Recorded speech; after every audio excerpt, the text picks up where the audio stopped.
자, 오늘 읽은 말씀 18절까지 다 읽어야 되는데 조금 줄여서 읽었습니다. 근데 이 말씀을 읽다 보면 여러분들 모두에게 또 뭐가 생각납니까? 12장이 생각나야 합니다. 12장이 이미 다 생각난 줄로 알고, 12장은 무대가 어디예요? 이집트였습니다. 애굽에 내려갔다가 자기 아내가 너무 이쁜 거예요. 참 이쁜 여자랑 사는 것도 쉬운 일은 아닌 것 같습니다.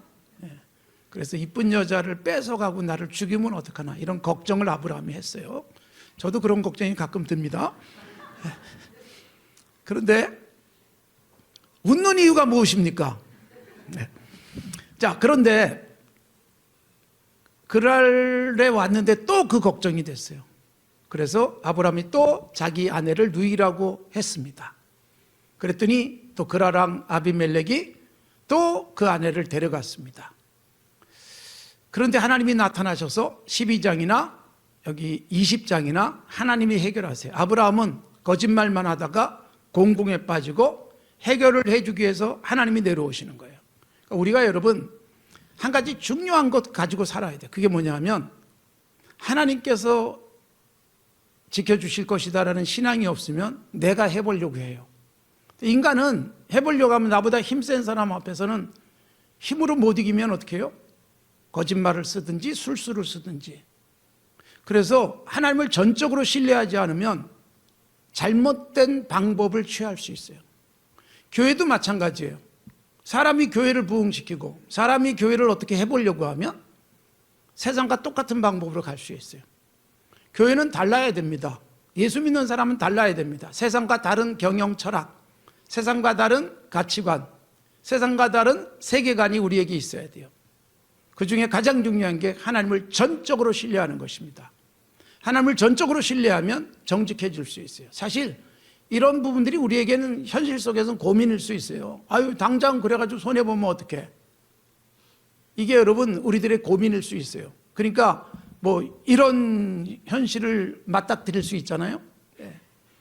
유대인을 잘 보호해 줬던 그 독일 사람이 있어요. 그분이 나중에 책도 쓰고 했는데 어린 시절에 자기 어머니 아버지가 유대인을 숨겨준 거예요. 밑에 카페트가 있고 카페트 아래에다가 숨을 수 있는 은시처를 만들었습니다. 근데 독일군이 와서 유대인 내놔 그랬어요. 근데 아버지 어머니가 어떻게 했는지 아세요? 이 카페트 아래에 있습니다 그랬어요. 그러니까 꼼짝없이 유대인은 죽는 거예요. 근데 그걸 보고 자란 딸이 야, 놀라우신 하나님이다 그 생각을 했어요. 독일군이 카페트 아래에 있다니까 이 친구가 농담하는 줄 알고 그냥 갔어요. 그래서 유대인도 살고 엄마 아빠도 거짓말을 안 했다. 그런 글을 써냈습니다. 참 여러분, 우리들이 살아가면서 내 힘으로 살아보려고 하다 보니까 어떻게 하든 당장의 위기만 모면하려고 하는 생각들이 있어요. 아브라함은 두 번째예요. 12장에서 아내 때문에 자기가 죽을까 봐 누이라고 거짓말. 그런데 하나님이 해결하셔서 손해보지 않았잖아요. 오히려 망신을 당했어요. 그러면 20장쯤 오면 달라져야 되지 않겠어요? 여러분 12장은 아브라함 몇 살 때인가 하면 75세 때쯤으로 생각이 됩니다. 그러면 20장은 몇 살이에요? 내년에 100살이 되는 거예요. 100살에서 1살 빠진 나이에, 그러니까 75세보다도 여러분 무려 20년이 넘게 지났어요. 그런데 똑같은 방법으로 거짓말을 합니다. 인간이 얼마나 약한지를 보여주고 있어요. 이미 하나님이 그렇게 보호하시는 것을 경험했으면 이번에 자신 있게 내 아내라고 그러고 들어가야 되지 않겠어요? 그게 두려운 아브라함. 그러니까 어떻게 보면 아브라함은 굉장히 비겁한 사람처럼 비춰줄 수 있어요. 남자가 자기 죽을까 봐 아내를 누이라고 하고 아내를 왕들이 막 데려가는데 한마디도 못하고 있어요. 어쩌라는 거예요 도대체. 사라 입장에서 이런 아브라함을 믿고 산다는 게 쉬운 일은 아니었을 겁니다. 그래서 어떻게 보면 사라가 훨씬 훌륭해요. 이런 때만 훌륭해요. 사실 사라가 아브라함에게 하갈 통해서 자식을 낳자는 제안을 하기도 하지 않습니까? 그러니까 인간은 남자든 여자든 다 모자란 부분이 있는데 서로 보충해 가는 거예요. 내가 모자랄 때 당신이, 당신이 모자랄 때 내가. 그렇게 하면 온전한 가정이 이루어지는 것입니다. 완전한 사람 만나서 결혼하려고 하지 마시고 내가 완전한 사람을 되고 완전한 사랑하기 위해서 애쓰셔야 됩니다. 제가 예배 시간 겨우 맞춰서 들어온 이유는 우리 젊은이하고 같이 상담을 했습니다. 굉장히 기분 좋게 올라왔어요. 시간이 막 빠듯하게 올라오지만 우리 청년을 통해서 와, 우리 젊은이들 희망이 있다. 이런 청년이 있다니 그런 생각을 했어요. 네. 그러면서 제가 그 청년에게 해줬던 중요한 말 중에 하나가 좋은 사람 구하려고 하지 말고 네가 좋은 사람 되면 어떻겠니? 그런 말씀을 함께 나눴습니다. 여러분, 우리는 서로에게 좋은 사람 되기 위해서 애쓰셔야 돼요. 내가 당신이 약할 때 내가 도와주고 내가 약할 때 당신의 도움받는 것을 조금도 자존심 상해하지 않을 수 있는 건강한 인간관계, 자신이 있어야 도움도 받는 거예요.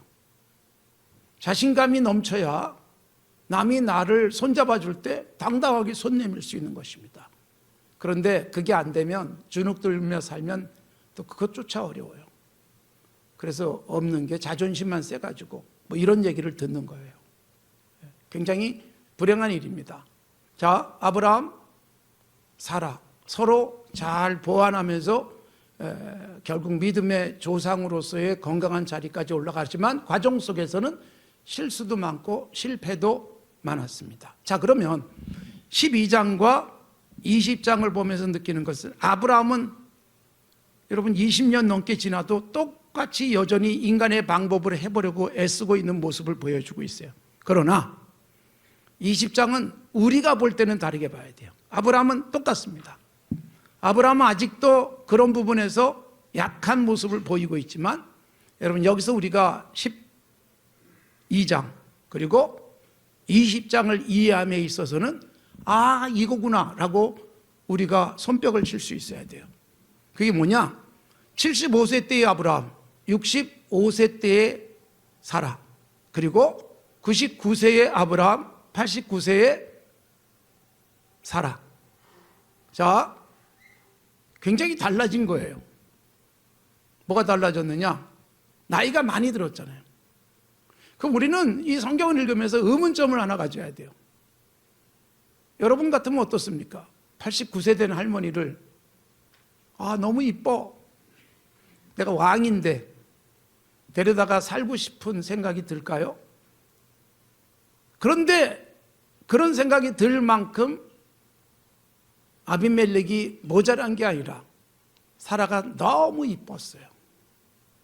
75세 때 아브라함, 65세 때 사라는 그렇다 치더라도 여러분 99세, 89세인 아브라함과 사라, 그런데 아브라함이 봐도 사라가 너무 이뻐서 나를 죽이고라도 데려갈 것 같다는 생각이 든 이유가 무엇일까요?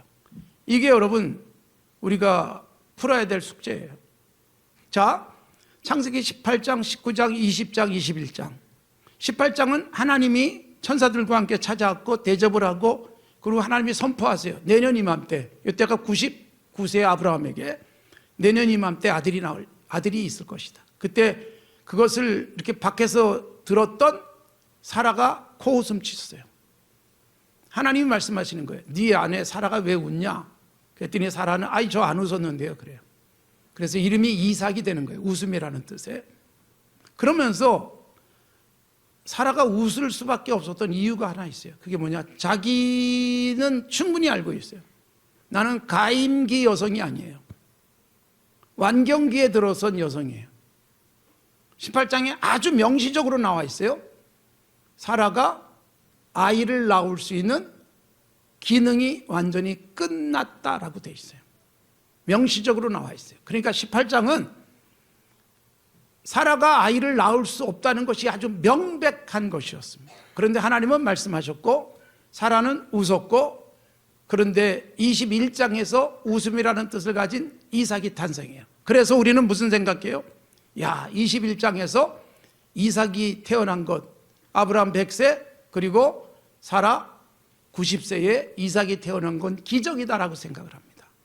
그러나 여러분, 21장은 기적이 아니라 20장의 결과예요. 진짜 기적은 20장이에요. 18장에서, 그러니까 19장 빼고, 소돔성 사건은 빼고 18장 사라가 아이를 낳을 수 있는 기능을 이미 상실했다. 근데 20장으로 넘어가면 하나님이 여러분 놀랍게 사라를 변화시켜 주는 거예요. 89세가 된 할머니가 너무 예뻐요. 그랄의 왕이 탐낼 만큼 예뻐요. 그래서 아브라함이 걱정하는 거예요. 예쁜 아내 때문에. 그래서 똑같은 거짓말을 한 것은 아브라함으로서는 연약한 믿음의 결과였지만 창세기가 보여주는 것은 뭐예요? 20장에서 놀라운 변화가 일어났다. 아이를 낳을 수 있는 기능이 끝나버린 사라가 새롭게 회복된 거예요. 아이를 낳을 수 있는 기능이 회복되는 거예요. 20장에서. 그게 여러분 뭘로 나타나요? 얼굴로 나타나는데 너무 예뻐요. 주름살이 없어지고 팽팽해졌습니다. 제게 요즘 주름살이 없어졌다고 말씀하시는 분이 계시는데 벗어 생기는 거예요. 살쪄서 생기는 겁니다. 3, 4kg 찌니까 얼굴이 괜찮아지는 것 같아요. 그대로 살까 생각도 하고 있습니다. 근데 여러분, 이 사라는 89세, 그런데 75세 때 너무나도 아름다운 미모였는데 지금 또다시 그 아름다움이 회복되고 있는 거예요. 이상하게 창세기에 나오는 믿음의 사람들, 아브라함, 이삭, 야곱 전부 예쁜 여자랑 살았어요. 아브라함도 예쁜 사람, 막 데려가고 싶은 예쁜 사람, 이삭도 예쁜 리브가, 야곱도 예쁜 라헬과 살았어요. 너무 예뻐서 사랑하기 시작했다라고 성경에 기록되어져 있어요. 물론 나중에 또 말씀을 드리겠습니다만, 그래서 아브라함, 이삭, 야곱 창세기에 나온 족장들은 예쁜 여자랑 살았답니다. 그런데 성경을 보니까 이상하게 아브라함, 이삭, 야곱의 아내가 예뻤다는 걸 묘사해 주고 있는데 창세기에 성경에 나오는 또 다른 남자들 얘기가 있어요. 창세기에 나오는 요셉, 그리고 사무엘서에 나오는 다윗, 그리고 다니엘서에 나오는 다니엘. 잘생겼어요. 얼굴이 붉고 눈이 빼어났다. 다윗이에요. 그리고 요셉은 정말 노예인데 애굽의 최고의 자리에 앉아있는 사람의 아내가 반할 만큼 멋진 남자였습니다. 다니엘은 바벨론의 포로로 잡혀갔지만 정말 외모를 기준으로 많이 뽑았는데 그 중에 뽑힌 거예요. 외모도 뛰어나고 출신 소문도 좋고 똑똑하고, 그래서 뽑히잖아요. 그러니까 성경에 나타난 외모에 대한 표현이 나오는 것, 우리들이 무시하지 마십시오. 속에 뭘 담고 있느냐에 따라서 겉으로 달라질 수 있어요. 와, 정말 멋지다라고 느끼는 것은 조각 미남처럼 생겼기 때문이 아니고 비너스 같은 예쁜 얼굴을 가졌기 때문이 아니라 속에 담고 있는 것에 따라 달라지는 거예요. 잠언의 마지막 말씀이 뭔지 아세요? 예쁜 것도 고운 것도 다 지나간다. 오직 여호와를 경외하는 자가 최고다라는 말씀을 하세요. 그러니까 마음속에 하나님에 대한 바른 믿음을 가졌더니 여러분 얼굴이 달라지는 거예요. 예뻐 보이고, 그리고 꽤 의지와 패기가 넘치게 보이고 자신감이 꽉 찬 사람으로 보이는 거예요. 그래서 우리가 40이 되면 얼굴에 책임을 지라는 에이브러임 링컨의 말도 있지만 나이가 들면서 멋진 얼굴을 하시기 바랍니다. 속에 뭘 담고 있느냐가 중요해요. 주름살이 그리고 흰머리가 났지만 저는 흰머리가 굉장히 늦게 나는 편이에요. 아직까지 이 정도밖에 휘어지지 않았으니까. 그러다 보니까 제가 그 사람들이 제 나이를 들으면 깜짝 놀래요. 저 기분 좋으라고 하는 말들이겠지만 50대 같다 그렇게 얘기하는 사람이 많은데 여러분만 모르는 비밀입니다. 휘어지지가 않아요. 근데 머리카락이 휘어지냐 검은 채로 그냥 있느냐의 문제는 아니잖아요.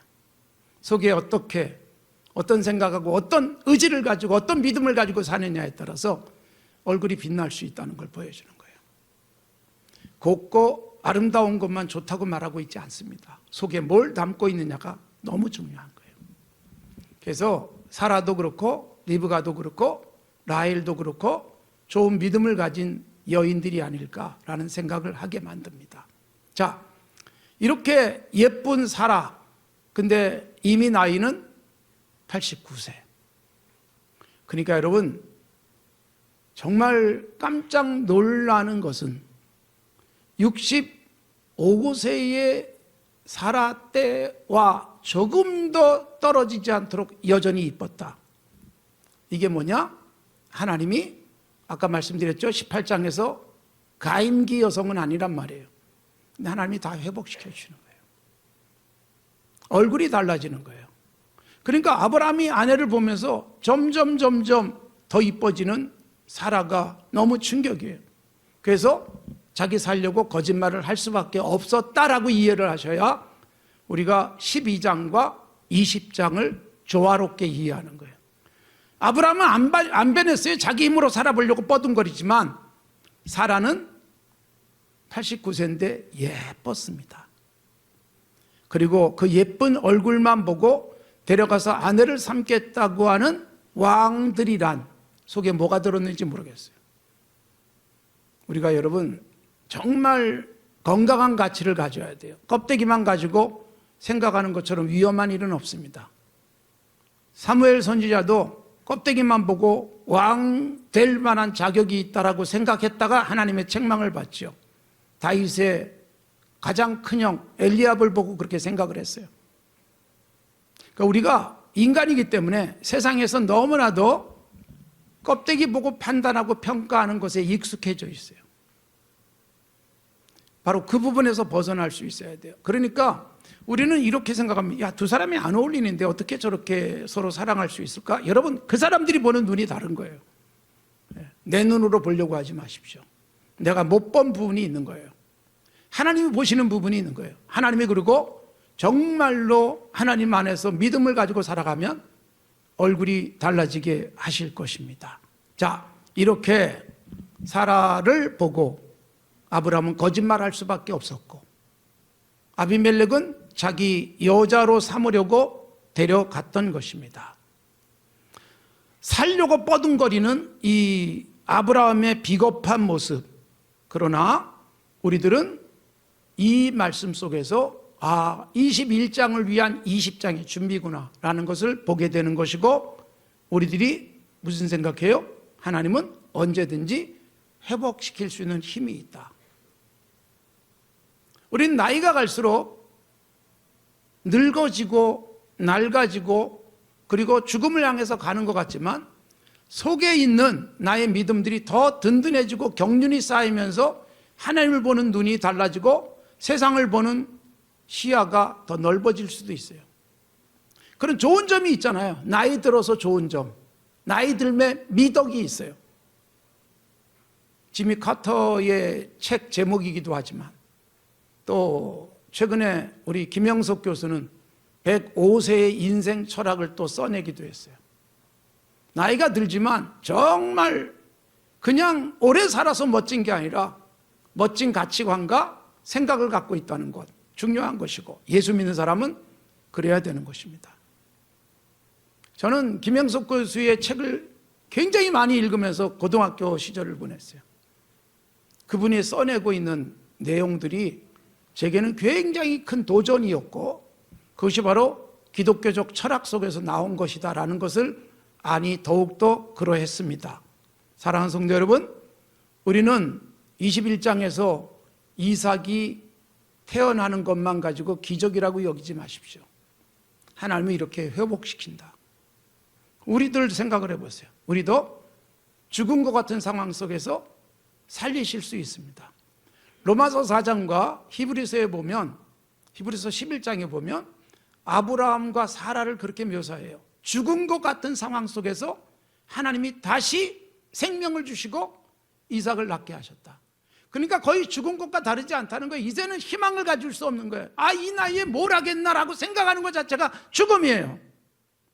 그 자체가 우리는 이미 사망 선고를 스스로 한 것과 다르지 않습니다. 우리가 여러분 스스로 사망 선고하고 살아가는 것은 뭐예요? 난 이제 끝났어. 나는 안 돼. 나는 못해. 이게 나에 대한 죽음 선언이에요. 의사가 사망 선고하는 게 아니라 내가 나에 대해서 사망 선고하고 살아가는 것이, 예수 믿는 사람인데 끝났어. 이제는 아무것도 안 돼. 이제는 그냥 죽을 날만 기다려야지라고 생각하는 것 자체가 불신앙으로 나오는 내 스스로의 사망 선고예요. 그래서 우리가 이 아브라함 이야기를 보면서 다시 한번 다짐하십시오. 회복이 가능하다. 다시 일어설 수 있다. 다시 뛸 수 있다. 다시 힘이 넘칠 수 있다. 오기불이라는 게 아니라 죽음 속에서도 놀라운 일을 하잖아요. 스데반은 죽는 순간에, 젊어서 돌에 맞아 죽지만 죽는 순간에 사울이라고 하는 사람, 후에 바울이 된 사람의 마음을 확 뒤집어 놨어요. 충격을 받게 만들었습니다. 그래서 뒤에 바울이 되는 거예요. 내가 이 땅을 떠나는 순간에도 그런 도전을 줄 수 있어야 되지 않겠어요? 그러니까 나는 죽음도 끝이 아니고 죽음은 새로운 생명의 시작이고 하나님 나라의 놀랍고 신비한 기쁨을 누리는 그 스타트이지 않습니까? 그러니까 우리는 어떤 상황도 절망, 그리고 한숨 쉬고, 그리고 눈을 감을 게 아니라 눈을 바로뜨고 빛나는 얼굴로 새롭게 도전할 수 있어야 된다는 것을 보여주고 있습니다. 89세에 살아 어느새 여러분 젊은 날의 모습으로 돌아간 것처럼 우리의 인생도 여러분 얼마든지 되돌릴 수 있다. 시간을 되돌릴 수는 없지만 나의 젊은 시절의 패기와 열정을 되돌릴 수 있어요. 걸음걸이는 좀 늦어졌지만, 젊은 사람처럼 빨리 뛰어갈 수는 없지만, 그럼에도 불구하고 하나님께서 기뻐하시는 비전을 향해서는 남보다 더 빨리 갈 수 있잖아요. 젊은 사람들이 기가 죽고 코를 빠뜨리고 있는데 그 모습을 보면서 여러분 오히려 젊은이를 격려하고 권면하면서 얼마든지 가능하다, 꿈을 심어줄 수 있다면 이게 얼마나 새롭게 하시는 하나님의 은혜일까요? 이 20장 뒤에 가서 보면 하나님이 이런 분이에요. 이 아브라함으로 인하여, 사라의 일로 인하여 그랄의 모든 여자의 태를 닫으셨다. 하나님이 진노하신 거예요. 그래서 그랄에 있는 모든 여자들이 아이를 낳을 수 없도록 하나님이 기능을 완전히 막아버리셨어요. 그런데 아브라함이 축복하고 기도해지니까 태를 다 여셨다, 그렇게 되어 있어요. 하나님이 못할 게 없는 거예요. 닫기도 하고 여시기도 하고 폐하기도 하고 살리기도 하고 그런 하나님. 그래서 요한계시록 제일 마지막에 무슨 말씀이 나와요? 하나님께서 저 천국 보좌에 앉으셔서 외치는 21장 5절의 말씀, 보좌에 앉으신 이가 이르시되 보라 내가 만물을 새롭게 하노라. 이게 하나님께서 요한계시록에서 직접 주신 말씀이에요. 모든 것을 새롭게 하실 수 있는 하나님이에요.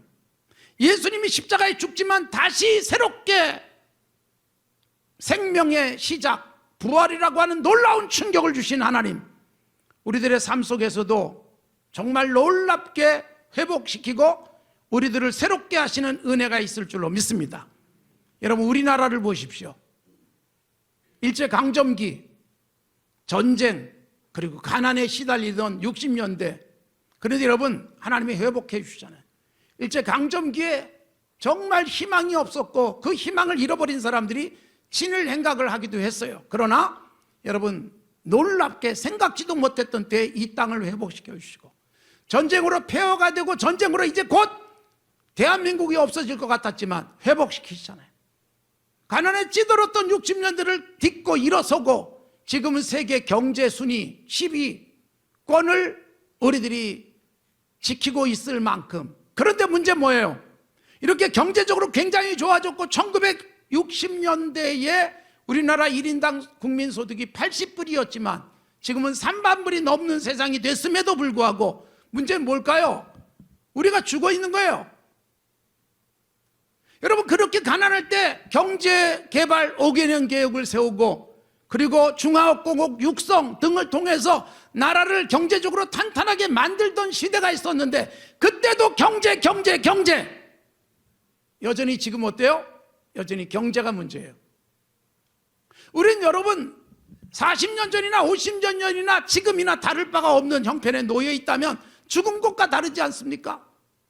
굉장히 힘들게 사시면서 여러분 고등학교만 나오고 그리고 취직하고 그러면서 열심히 산업 역군이 되어주고 했던 시대가 있었지만 대학을 나오고 대학원을 나오고 유학을 갔다 와도 꿈을 잃어버린 젊은이들, 여러분 너무 불쌍한 세상이지 않습니까?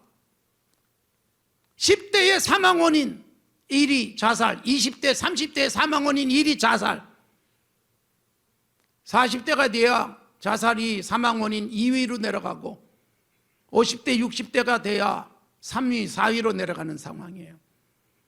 그러니까 여러분 우리 사회가 얼마나 불행한가요? 10대가 무엇으로 가장 많이 죽는가? 자살로 죽고 있는 이 나라, 희망이 없는 거예요. 공부를 기가 막히게 잘했는데도 스스로 목숨을 던져버립니다.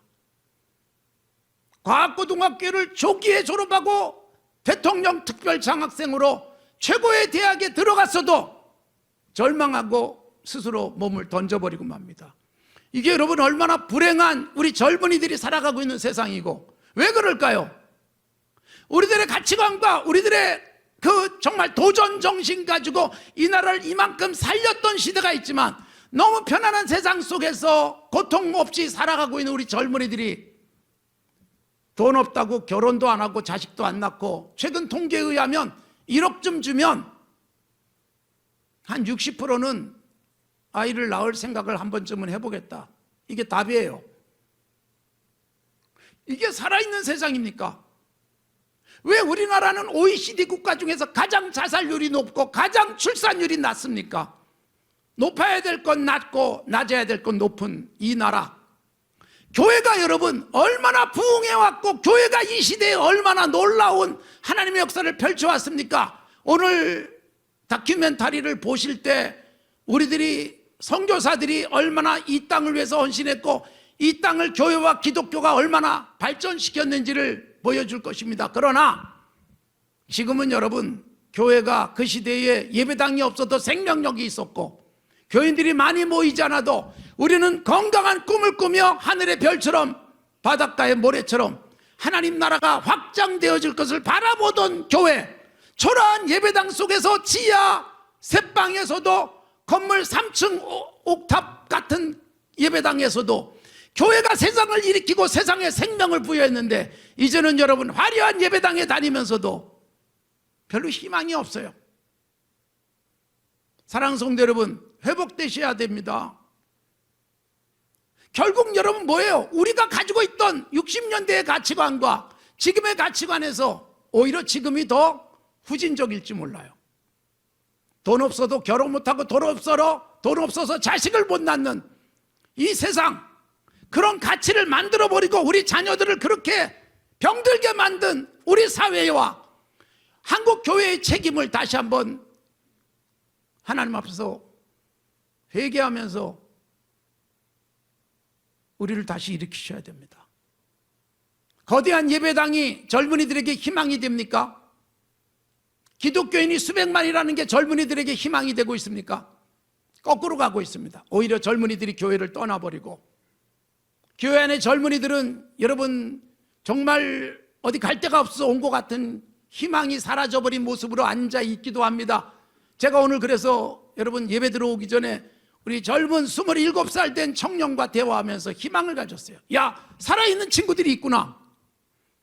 와, 이렇게 생각하는 친구들이 있구나. 사랑하는 성도 여러분, 우리는 얼마든지 회복이 가능합니다.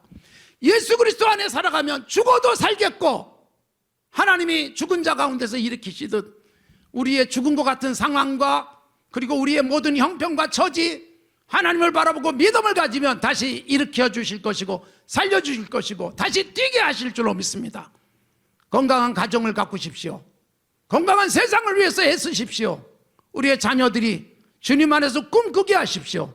돈으로 꿈꾸는 게 아니고 학력으로 꿈꾸는 게 아니라는 것은 이미 입증돼 버렸잖아요. 이미 증명돼 버렸잖아요. 이제 예수 그리스도입니다. 예수 안에서 죽음과 같은 우리의 몸이 살아나는 역사, 회복되는 역사를 다시 한번 가슴속에 새기고 이 땅의 젊은이들에게 희망 주시기 바랍니다.